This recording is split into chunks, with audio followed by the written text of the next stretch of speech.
Fighters instinctively feel that hill sprints boost their fight performance, and mixing these high resistance intervals amongst your road work develops your endurance in a way that steady state running can't. But not everyone has access to a decent hill. What's the minimum hill gradient required? And what alternatives are there if you live in flatter parts of the world? And how do you program these? Let's find out. Fighters, welcome back to another episode of Heatrick Muay Thai Performance. In this episode, I'll break down exactly what hill sprints do for your endurance, how to program them in your training, how steep that hill must be to get the benefit you need, and what you can do instead if you're without a decent hill. Hill sprints fall into a category of endurance training that renowned endurance training expert Joel Jamieson refers to as high resistance intervals. And they're designed to increase the amount of power you can produce aerobically by improving the endurance capacity of your fast twitch muscle fibers. The same fibers you'll use in explosive strikes as a fighter, whereas your slow, steady state runs predominantly train your slow twitch muscle fibers, which are those that help your general fighting footwork and recovery. To use high resistance intervals correctly, you should keep your heart rate below your anaerobic threshold. And if that's a new term for you, check out the video Heart Rate Training Myths for Fighters, linked in the show notes page in the caption with this episode. To achieve this effort level, work intervals are kept very short, with relatively long rest intervals. The general guidelines are 6 to 12 seconds of maximum intensity effort against high resistance, 60 to 90 seconds of rest or until your heart rate drops to 130 to 140 beats per minute, or a rate of perceived effort of about 3 or 4 out of 10. And you do 8 to 20 sprints per session. Essentially, you'll work against heavy resistance as fast and as hard as you can for a short burst, following this with a 1 to 1.5 minute recovery, or until your heart rate drops below 140 beats per minute, before repeating the next interval.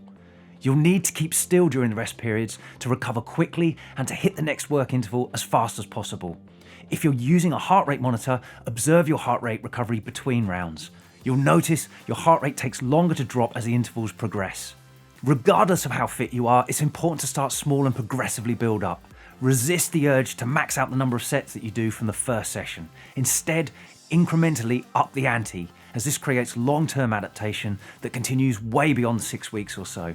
You should use the minimum training dose required to create the desired training effect, so you don't prematurely hit a training plateau where progress stalls. The objective is to become a fitter fighter, not just tire yourself out in one session. I recommend initially using the following structure once or twice a week. In week 1, sprint for 6 seconds up a hill a total of 8 times. Between sprints, rest until your heart rate drops between 130 to 140 beats per minute, or for a minute. The number of sprint repeats in each session increases every week for the first 3 weeks. Then you back off for a week before heading into the next 4-week block. So week 2, do 9 sprints. Week 3, do 10 sprints. And then deload on week 4 down to 7 or 8 sprints for some recovery. That's a simple, high resistance intervals hill sprints protocol. But how steep must the hill be? I'd say you'd need at least a 10% gradient to get an adequate training effect from hill sprint based high resistance intervals. That's an incline angle of nearly 6 degrees above horizontal, and I use a level app on my iPhone to allow me to check that. But what if you can't find a sufficient slope for hill sprints? There are some great alternatives that allow you to train high resistance intervals without a slope, such as stair sprints, light sled sprints, dead mills, spinning or assault bike sprints, partner band resisted sprints, rowing sprints, or band resisted kettlebell swings for a rapid reload. Applying the high resistance intervals guidelines to those exercises will get the job done. But today, I'd like to demonstrate dead mills, as that's likely an unfamiliar method that's very effective.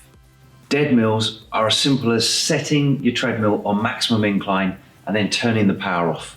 And then what we're going to do is jump yourself on here, get hold of the handles just like you're pushing a car, and then get yourself ready to drive this belt. And it's just like a hill sprint, but on a treadmill. So we're going to drive against the resistance of the belt. Because there's a bit of elevation, it makes it a little bit easier to get going, so gravity's helping you a little bit. So I'll be here and then drive it.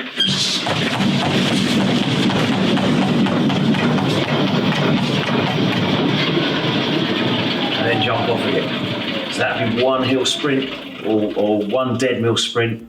that you've got in your program there for various periods of time. And you just take a rest and then hit that again. So there you have it. High resistance intervals are simple and effective. Find yourself a steep slope or use one of the other methods I've described and go for it. And if you want to better understand how to use this aerobic power endurance method as part of your fighter strength and conditioning, you can download my Optimal Fight Camp Blueprint from the show notes page, linked in the caption for this episode. Thanks for listening. If you found this valuable, please like, subscribe, and share with someone else it could help too.